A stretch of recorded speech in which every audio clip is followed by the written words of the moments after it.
അസ്സലാമു അലൈക്കും വറഹ്മത്തുള്ളാഹി വബറകാതുഹു.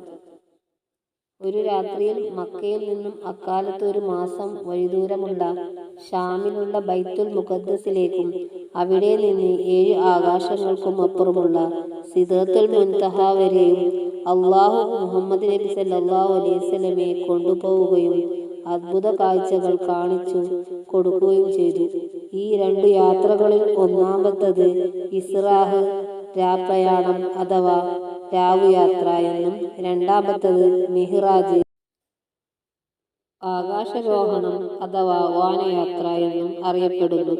നബി സല്ലല്ലാഹു അലൈഹി വസല്ലമക്ക് അള്ളാഹു നൽകിയ ഏറ്റവും വലിയ ഒരു ആദരവായിരുന്നു ഇസ്രാഹും മിഹ്റാജും. തന്റെ സംരക്ഷകനായിരുന്ന അബൂതാലിബിന്റെയും തന്റെ വീട്ടിലെ ഐശ്വര്യവും സമാധാനവുമായിരുന്നു ഖദീജ റളിയല്ലാഹു അൻഹയുടെ